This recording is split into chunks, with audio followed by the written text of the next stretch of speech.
Welcome. I'm Sebastian Mahfood, and you're listening to WCAT Radio, the on-air wing of En Route Books and Media, bringing you the dulcet sounds of Catholic wisdom. Hey folks, back. This is your host, Pat Flynn. In today's episode, we are going to take a philosophical excursus into the worldview of atheism. And let me tell you, this, I think, is going to be very interesting. As many of you know, I had considered myself an atheist for many years, and it was actually my deep study of atheism that led me to realize this is just the silliest thing that a person could ever possibly believe. It cannot possibly be true. And yet, for whatever reason, atheism seems to be on the rise. And I've had many conversations lately with people who at least initially say that they are atheist. And what I have come to realize is that it certainly, and here comes an anecdote, but at least in my experience of chatting with people of this sort, it's outside of the academy, is that they just really have no idea what atheism means, what atheism entails. They don't really get the atheistic worldview. What most of them are talking about when they say, as an atheist, they're really claiming to be an agnostic. I think that's the first thing we need to make clear. Because all that they've really established is that they lack a psychological belief in the person of God or anything divine. But that's just agnosticism. I'm not really that interested in a person's psychological state. People have weird psychological states all the time. What I'm interested in is truth. And classically, atheism is the positive claim that God does not exist. So here's where I want to go with this episode. I want you to be able to send this episode to your atheist friends, or somebody who has perhaps challenged you from the position of atheism. I'm going to provide, I think, a fairly sweeping critique of atheism, show that at bottom, the entire worldview is patently absurd. It is the silliest thing, and I'm not using hyperbole. And this, again, is coming from somebody who has devoted a very large chunk of his life to really studying atheism, reading the great atheistic philosophers, Nietzsche, Camus, Russell, Sartre, and then all the way to the contemporaries. There's not many great ones these days. Alex Rosenberg, I can think of. Looking at his book here, I'll be drawing on Alex Rosenberg's work throughout this. Wrote the Atheist's Guide to Reality. And so I think I can fairly say I get it. I understand atheism. And what I have realized is in dialoguing or debating with atheists, I have to do two things at once. One, I have to do two things at once. One, I have to show them why atheism is false. But two, I also have to teach them what atheism is. It's weird. And of course, this critique goes, on, it's fair to apply this to either side. There's many people who hold theistic worldviews who don't seem to understand the implications there either. So what I would like to do is explain what atheism is, explain what atheism entails, and then critique it. And again, I want to be open and charitable in my critique. When I say it's absurd, I'm not at least hoping that I'm not being condescending. I mean, quite literally, it reduces to absurdity, and we'll see what I mean by that when we get there. So the first thing to be clear on, definitionally, is that atheism is a positive claim. If you're gonna, and again, this will typically happen. I'd ask for some arguments. Okay, well, what arguments do you have, against God's existence? And they'll say, well, I don't have to give any arguments because I don't believe in God's existence. The burden of proof is on you. Again, there's more than just a slight significance here. Don't confuse atheism with agnosticism. Okay, one is about a person's psychological state. I might be agnostic about many things. I just maybe don't believe in them. They could be possible. Extraterrestrial life, for example. I'm agnostic about that. I'm open to the evidence. I'd say it seems quite improbable at this point. But, whatever. I could go one way or the other. That's agnostic. I'm not anti-extraterrestrial. I'm not saying that there absolutely is no extraterrestrial life. Then I would have to provide some type of argument for why I think that's the case. That's what atheism is saying. Atheism is saying there is no such person as God. There is no transcendent dimension to reality. And they'll say, and now the first thing you'll say is, well, how could, and you'll say, well, can you prove that? And they'll say, no, how could you possibly prove a negative? And then you got to catch them right away, because you actually can. And atheists, at least good atheists, have tried to disprove the existence of God. Because all you have to do is show that the concept of God is incoherent to disprove it. For example, if you could show that there's some type of internal contradiction within the nature or character of God, that would show that we would have to abandon at least that conception of God, or admit that that particular God does not exist. So what does that mean? Well, it means if you could show that God is something like a round square, right? Like, what the heck is a round square? Well, it's nonsense. There's no such thing as a round square, or a four-sided triangle. And so on, or a married bachelor is the famous one that typically gets thrown around, right? So you just have to, I can prove that there's no such thing as a married bachelor, because once you understand the concepts, it's definitionally untrue. It's a contradiction in terms. It's just nonsense. So the project of many atheologians, as they're called, is to do just that, to try and attempt to show that there's some type of logical contradiction within the concept of God. And nobody has ever been able to successfully do that, not since the time of even the ancient Greeks. So it's a continuing project, but it is historically one of the most massively failed projects ever. But it's not impossible. So it's not unreasonable to ask somebody to prove or to show or ask what evidence they have, if they're an atheist, for why they don't think God exists. And there is a very classic example of this, by the way, that's called the problem of evil. If God is all powerful, he can create any world he wants. If God is all good, then he'll want his worlds to be free of suffering. But there is suffering in the world, so there's a contradiction here. God does not exist, is the claim. Now, the problem with that is it's just based off of premises that are unsound. So before I go on the offensive against atheism, I'll offer a slight defense here. One, when we say God is omnipotent, we say he's all-powerful, it doesn't mean he can create just any old world he wants. For example, God can't create nonsense. There's no nonsense with God. There's no possible world that God could create where a married bachelor exists, okay? Or where 2 + 2 = 7. Right? These are just meaningless assemblies of words and concepts. So same thing, God could not create a world where he forced people to freely act a certain way. Right? That's a contradiction. You can't force somebody to freely act a certain way. You either have free will or you don't. So it's not actually possible. And it's weird to think about that, because you think with God all things are possible. And that's true. All things are possible. A forced free act isn't a thing. It's nothing. It's nonsense. It doesn't mean anything. So you have to get the right concept of omnipotence.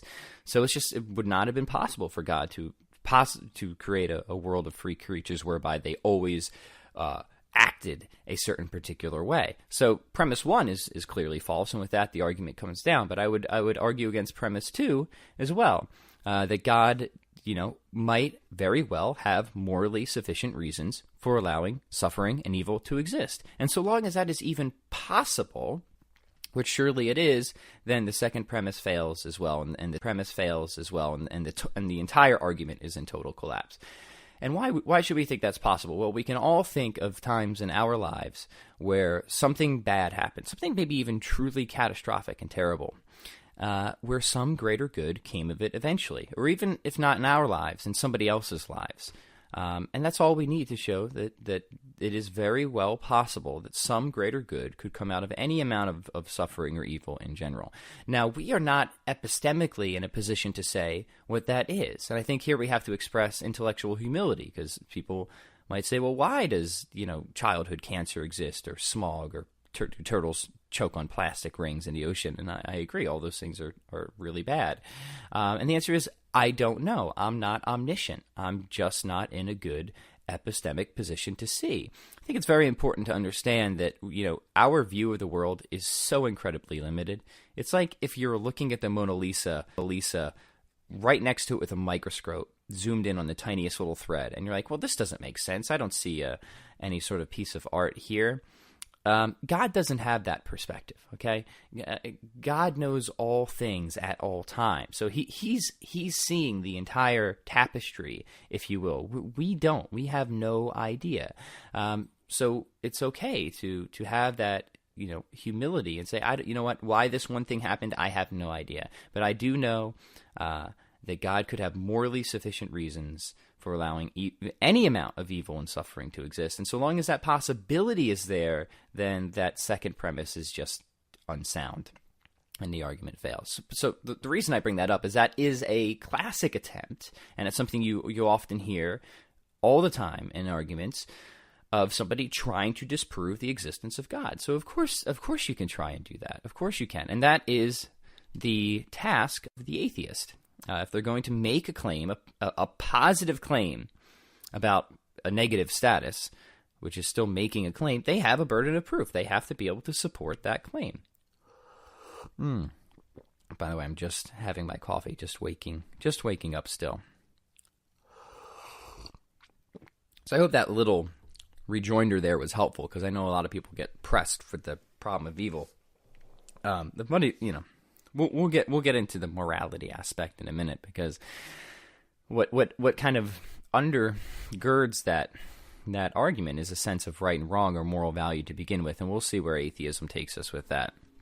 So I say that atheism is absurd, but in order to offer this critique, we have to get clear on what atheism is. I'm going to have another sip of my coffee here, quick, forgive me.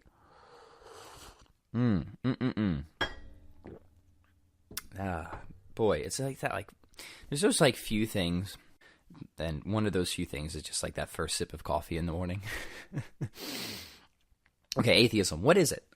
Well, atheism is again, it's a claim that no such person as God exists. There's no transcendent dimension to reality. So atheism really brings us to a worldview called metaphysical naturalism. And this is the part where, you got to really try to understand what the heck you're talking about, or what the heck your position is if you're going to call yourself an atheist. And metaphysical naturalism means that the easiest way to summarize it is that only physical things exist. Only physical things exist. Okay? Everything is reducible to fundamental particles, essentially. Okay? That's it. And I said I would be drawing off the work of Alex Rosenberg, who is a fairly prominent academic atheist these days. And I would go ahead and recommend his work because I think he's one of those people who is courageously consistent in his atheism. He understands it, he knows what it means, and he's able to follow through on all the conclusions. He's not like a Sam Harris, who is deeply inconsistent with his worldview. Rosenberg knows how to follow through on things. So I really do commend him for that. And his work is enjoyable to read, even though I think it's utterly absurd. So, and again, he wrote the book, The Atheist's Guide to Reality. And he was a professor or even head of the philosophy department at Duke for a while. I don't know if he's still there. So let that be known as we go through here before deciding where to send your children to school. So only physical things exist, right? So what can we conclude from that? What does that mean? Well, I think this is where somebody like Alex Rosenberg's work is really helpful. And I'm going to offer a critique of just about all of it, but note that I'm not manning the position at all. Everything I'm about to talk about is something that Professor Rosenberg absolutely affirms himself in his own book. These are his propositions. These are his positions on the way the world actually is from an atheistic, naturalistic worldview. And again, I think he's consistent, but I think it's by looking at his conclusions and seeing how absurd they are, we will see that this way of looking at the world, atheism, cannot possibly be true. And that's great. What a wonderful thing that is, to throw out such a garbage philosophy, because then we can start to search around a little bit more, look at the various theistic, pantheistic, or whatever, and try and make sense from that. And that's exactly what I did, by the way.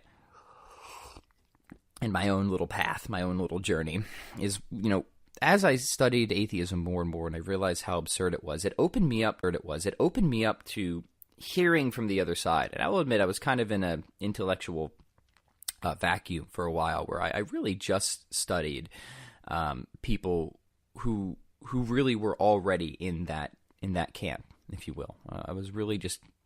I just didn't care about the other philosophers, the theistic philosophers. But as atheism appeared more and more absurd, I started to open myself up to, people like Aristotle and Plato and Thomas Aquinas, and so on and so forth, and then contemporaries like Lonergan and Adler. And what I soon came to realize is, wow, these guys are just way better. They like, it's not even a comparison when comparing the atheistic and theistic philosophies. Their arguments are so much more rigorous and concise, and they just are able to make sense of the world in a way that everything that I've been reading for the past 10 years cannot. And so that kind of brought me into a general theism, and I spent some time, I would say, as a religious pluralist, which I think is probably the best offer on market, next to, my religion now, if I just be perfectly upfront. And religious pluralism essentially says, like, hey, all religions are false in a sense. We're not saying that atheism is true, but they're false in a sense. They're all kind of pointing toward the same thing, right? So I studied that a lot, and people like Aldous Huxley and his perennial philosophy is a good work on that. But then I studied the case for Christianity deeply, historically, philosophically, and realized, okay, actually, I'm not a religious pluralist anymore. And then I made that move. And then within Christianity, I surveyed all the various countless denominations. Not all of them, but I surveyed the big hinge point. Okay, all right, we have this kind of huge trunk of the tree, which is Catholicism. And then we have all these branches, which is Protestantism. And so I studied that deeply, the history of the church, the premises that Protestantism was based off of, sola scriptura, sola fide, so on and so forth, and concluded that those were just not accurate. They just could not be right. So that didn't sell me on Catholicism. Sell me, I'm using the wrong terminology here. I obviously believe now that this was all guided by the grace of God. But it kept me away from Protestantism, I would say.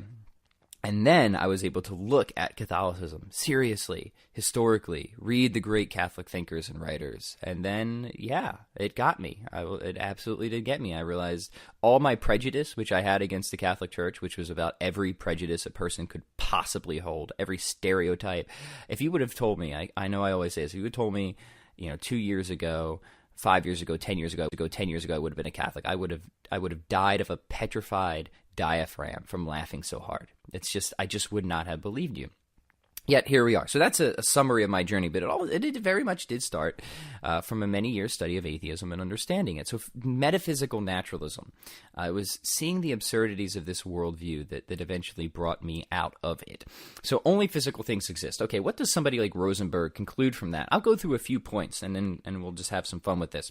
Number one, because only physical things exist, Rosenberg concludes that there can be no intentional states of consciousness, meaning we can never think about anything.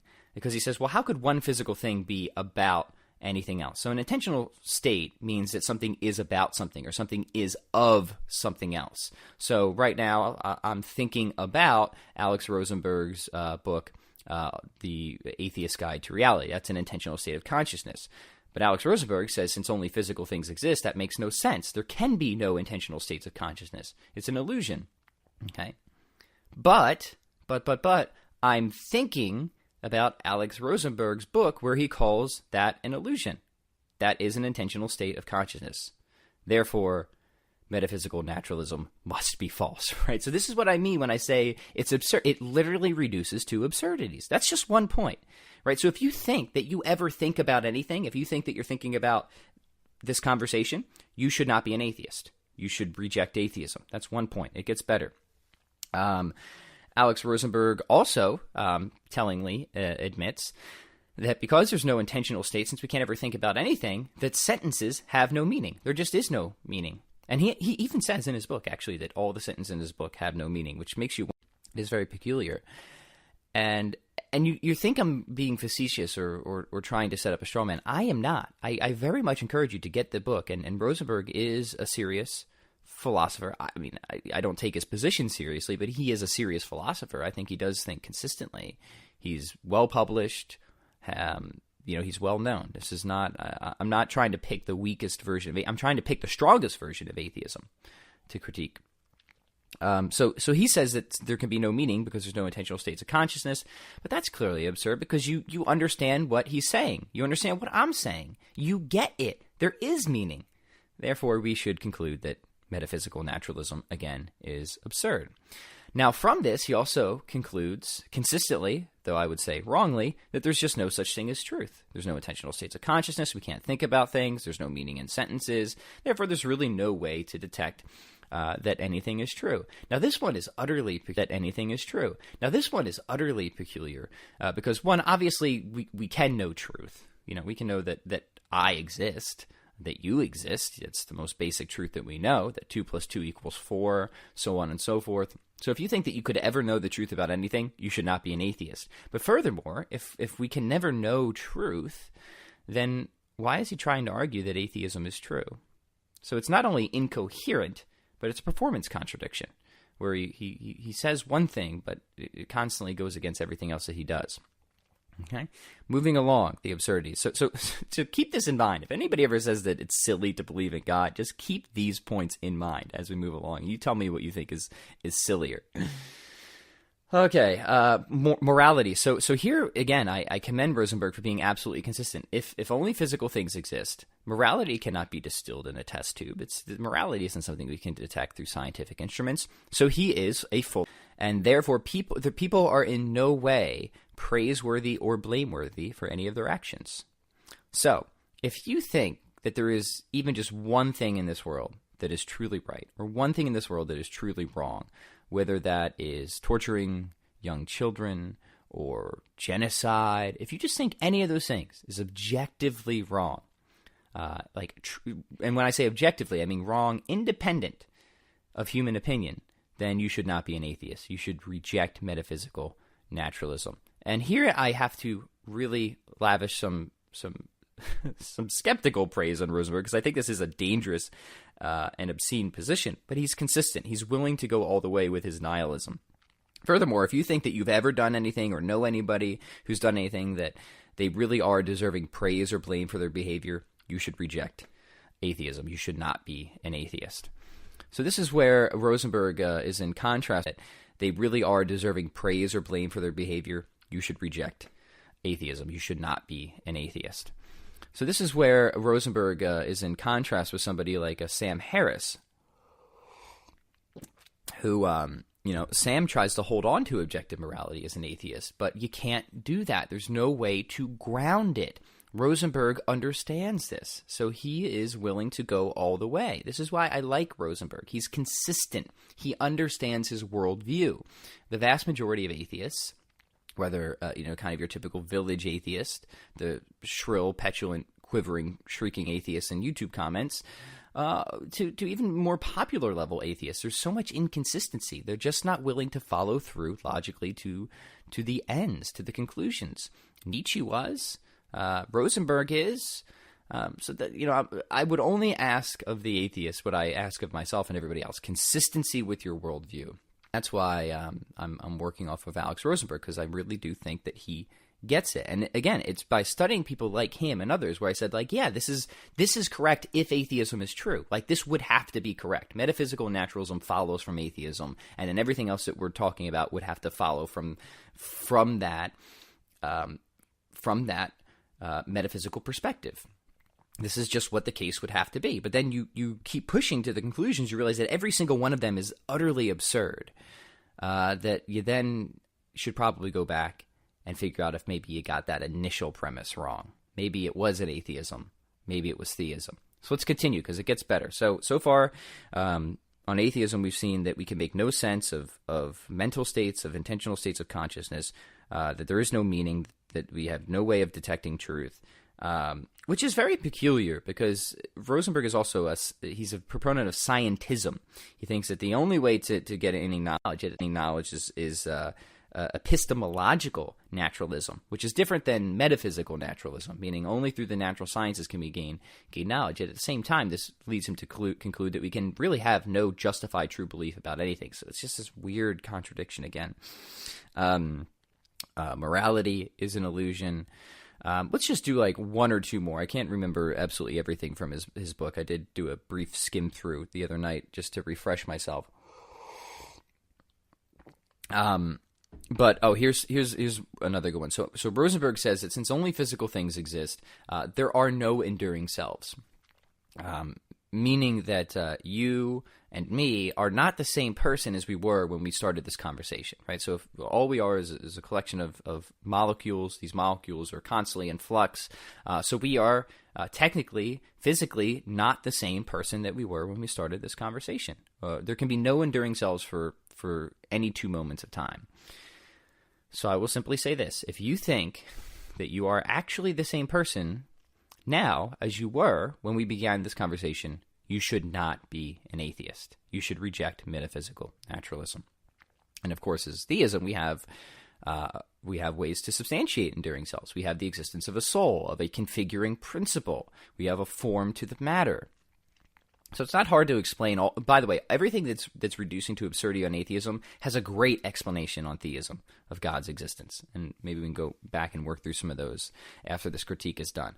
And then let's finish with this one, which is like I think the best part of it all, and that is, as Rosenberg will say, there just are no selves to begin with. There just are no persons to begin with. The self is an illusion, since we cannot reduce consciousness to physical processes.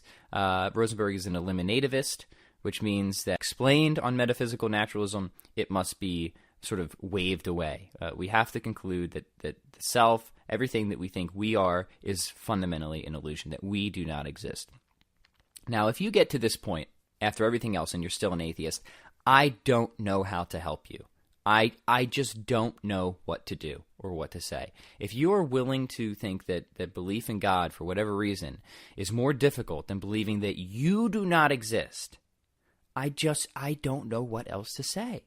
I mean, of course we exist. Of course I exist. Of course you exist. That is the one thing you cannot deny. You can't deny it. Because as soon as you deny that you exist, there has to be someone to do the denying and someone else to believe the denial. So you can't deny it without reaffirming it. Furthermore, even if you say the self is an illusion, there has to be someone who's having that illusion. You cannot get around this. And furthermore, if there's someone who's having that illusion, they're having an intentional state of... And furthermore, if there's someone who's having that illusion, they're having an intentional state of consciousness about that illusion. So it goes back and refutes his first claim as well.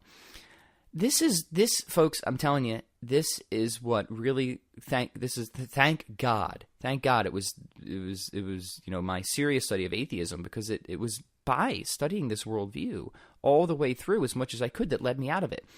And I hope that you can see at this point, I'm not being facetious when I say that this cannot possibly be true. This is the most absurd perspective a person could ever hold. We have lost everything and explained essentially nothing.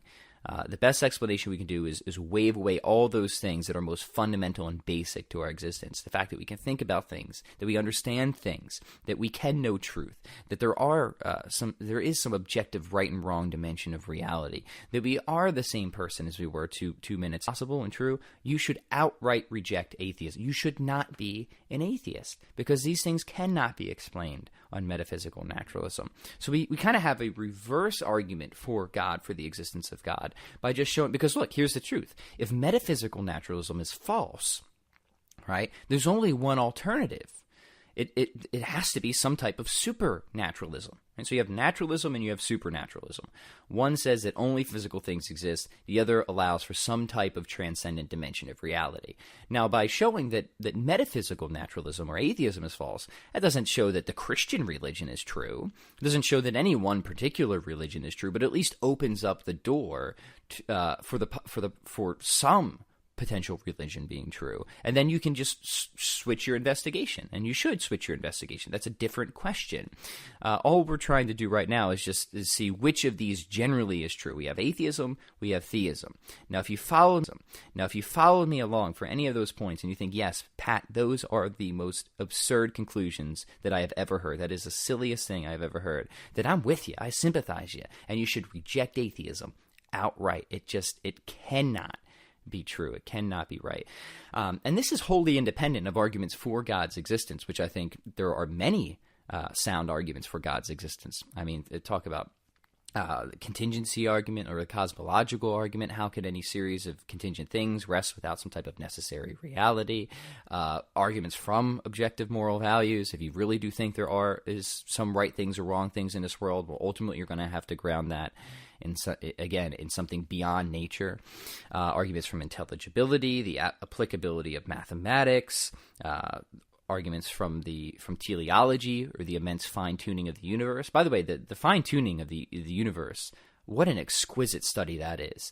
And that's a really helpful stand, because that just puts the whole evolution debate off the table, right? So if there's design at the initial constants and quantities of the Big Bang, which clearly there is. I mean, it is so precisely dialed in for the emergence of intelligent life right at the beginning of the universe that the question of evolution really becomes irrelevant, because we're looking at design at those starting conditions, and then we can be open to whatever evidence evolution gives us after that.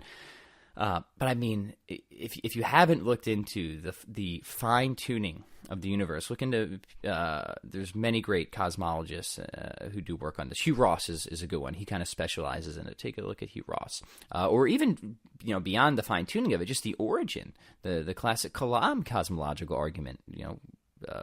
Everything that begins to exist has a cause. The universe began to exist. The universe has a cause. Therefore, what type of thing could cause the universe? Well, the universe is just all of space. The universe is just all of space, matter, time, and energy. So whatever that thing is, it must be beyond space, matter, time, and energy. It must be immaterial, extremely powerful, a personal agent, and we can sort of deduce what these various divine attributes would be, and realize, this is just what we know to be God.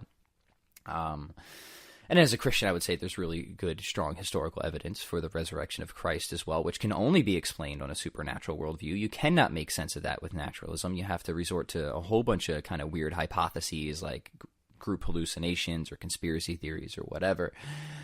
So the point I'm making is that there's not only, I would say there's probably about 20 or so really strong arguments for the existence of God, wholly independent, that at least that I've studied. There might be more.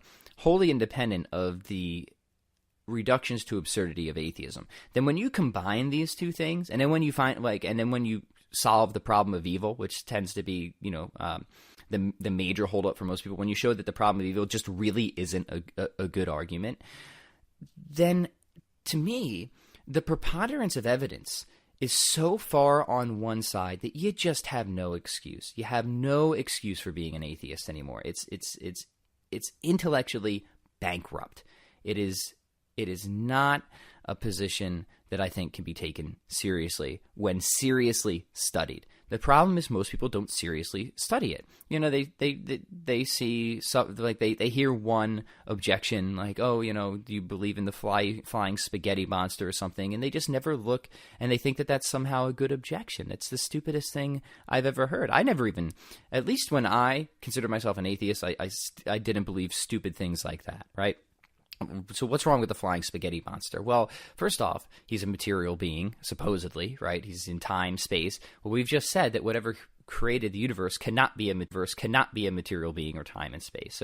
So we eliminate all the attributes that would be something like a flying noodle ball, just by understanding natural theology and philosophy and seeing, well, what type of necessary reality could be the ultimate ex-annihilator of the universe? It could not be anything physical, material, so on and so forth. So it couldn't be space aliens. It couldn't be a man in the sky with a beard. It couldn't be a flying spaghetti monster.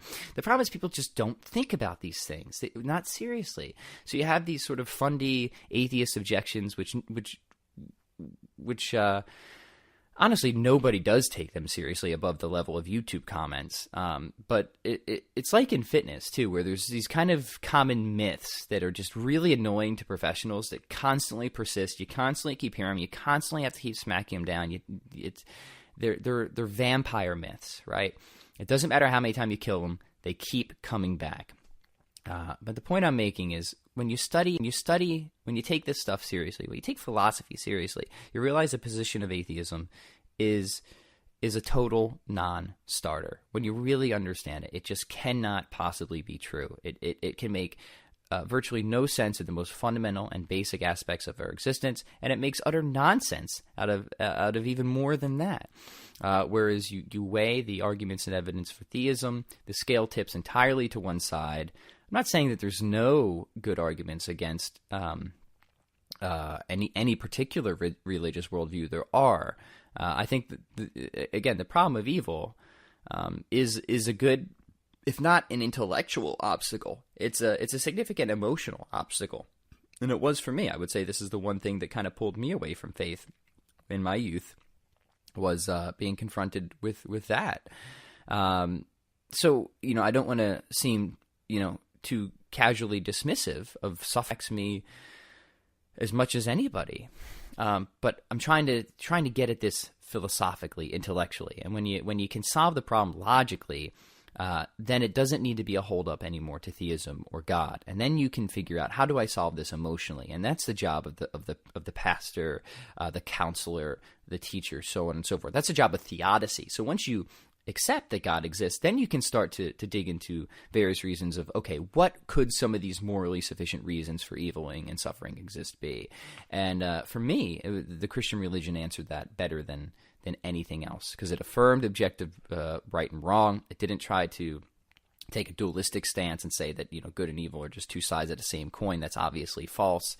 I mean, if you think that it's like, the abuse of little children is morally indifferent, it's just seeing things from a different perspective. I don't know what to do. I don't know how to help you. The only question there is what level of punishment. How to help you. The only question there is what level of punishment does that person deserve who does such a thing. So here's what I want you to do. I don't expect everybody listening this to memorize everything I've just gone through, but if you have that atheist friend or uncle or parent or child or whatever, send them this episode. Send this episode to your atheist friend, and let them hear it and let them stew on it, because I get that a lot. So many people email me because of these Sunday school episodes, and they say, Pat, I was talking to my friend who says he's an atheist, and he says that he thinks that belief in God or whatever is irrational, and I don't know how to respond. Send them this episode, and hopefully this will be a useful tool for you to show that, no, actually, belief in God, at least theism generally, we haven't gone into any particular religion, is the far, far more rational position to hold. Far more rational position to hold than atheism. And I'll even take it one step further. And that, and Rosenberg admits this. So part of the reason he admits that there's no meaning or truth is because he gets this implication. But if God exists, right, if we work off that conditional, then we have at least reasonable assurance that God wanted our faculties to be reliable, right? He would want them more generally aimed at truth than not. So we have reason to be able to trust that reasoning is aimed at truth, and that the world outside our head actually exists. It's not a massive hallucination, right? We can kind of take the reliability of our faculties on a bundled deal. And I would say even more particularly from the Christian perspective, we have really great assurance that our faculties would be reliable, and that we can know truth, and that we do have rationality. But if atheism is true, we don't really have any reason to believe that our faculties are reliable. Because there's no reason that on a metaphysical naturalist worldview, a world with no design, where everything is shaped through selection and mutation, that since all of our beliefs are formed that same way, again through the Darwinian process, that we're not riddled with just a series of false but useful beliefs. In fact, that's what atheists claim about morality and God and so on, that these were just false beliefs that happen to be useful for survival. But the problem is, as soon as you admit that, there's really no way to tell which of our beliefs are true. and which of our beliefs are false. Because if selection can push through false but useful beliefs in this part, in this area of the brain, there's no reason it can't push it through in all areas of the brain.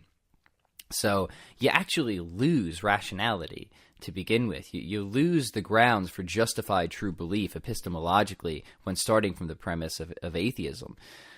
So what does this get at? Well, it gets at a famous argument made by Alvin Plantinga in his book Warranted Christian Belief, where he says, look, belief in God is proper and basic. If we have reason to think that our faculties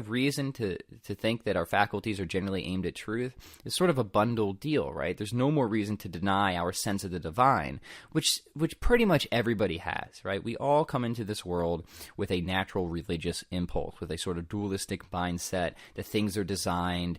That is something you need to be conditioned out of. It's like morality, right? We all have these sort of basic beliefs. Again, doesn't mean you come into the view of the world particularly believing in one specific religion, but we all come in with we call it a theistic point of view, of a basic sensus divinitatis, as Calvin called it, or as Thomas Aquinas would say, a general and confused knowledge of God. That is a basic belief to us. And again, there's no reason to deny the reliability of that faculty over any other faculty unless you're assuming the position of atheism.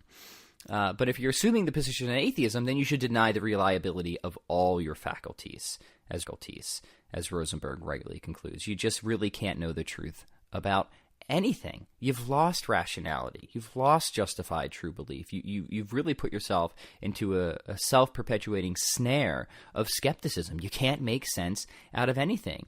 And you might think, well, I'll just be skeptical about everything. But that doesn't work, because then you should be skeptical about your skepticism. Skepticism is a belief, but we've just said that we don't know of any beliefs or how any beliefs would be true in atheism, which would include skepticism. So you just get in this infinitely vicious loop of self-perpetuating doubt. It really is utterly absurd. Look, God's no dummy. He knew when he set up the world that you would never be able to reason against him any more than a stream can rise higher than its source. God is the source of all reason. You're not going to be able to out-reason or out-logic God. So you can use theism and God as a sort of good measuring stick in a way, to the extent that you're thinking well, that you're seeking truth, that you're there. So this episode has been requested numerous times for me to give a critique on atheism, and I hope that this was at least interesting. Again, I have many friends that I have to say I've been successful in pulling a lot of people out of their atheism after having these conversations and just kind of laying out, okay, like if atheism is true, then these things would also have to be true. And by getting people to better understand what the atheistic picture really is, I think is one of the best way to help people conclude that it's just not true. I've often found that that's more useful. Rather than arguing for God, I just want to argue deeper into atheism. And then you're either going to have to live in a world of absurdity, or you can take a step back and you can say, you know what, and this is exactly what happened to me. This cannot possibly be true. This just is not the way the world is. This is crazy. Let me now go and consider the other side. Let me consider theism or supernaturalism. Let me consider theism or supernaturalism. So send this episode to anybody who you think it might be helpful for. I will continue this series. I'm happy to go into any one of these. I know we kind of did a sort of fairly brief overview of each of these positions. I'm happy to go into any one of them a little bit deeper. As we move forward, I'm going to go more into the arguments for God in general, because that can help us refine the concept of God. And it can help us to know, there's a lot we can know about God through deep armchair thinking alone without relying on revelation or anything like that. And I think that's a really useful project. I had Josh Rasmussen on, who got his PhD in analytic metaphysics not too long ago, where we talked about the argument from contingency. So if you didn't listen to that, really good starting point there, and I'll be developing more of those over time. So again, hope this was useful. Hope it was interesting, and I hope you know some people that maybe you can recommend this episode to. And if you are listening to this episode for the first time, if somebody did recommend it to you, hi, hello, welcome to the podcast, and I want to let you know that I get it. I've been there. I've been in the worldview. So I hope that I was both charitable but thorough in my criticism, and perhaps opened some minds to considering things from another angle. So Thanks for tuning in, folks. This is Pat Flynn, and please do subscribe, share, so on and so forth. We hope you enjoyed the program and will join us back for another show on WCAT Radio. This is Sebastian Mahfood. Good day.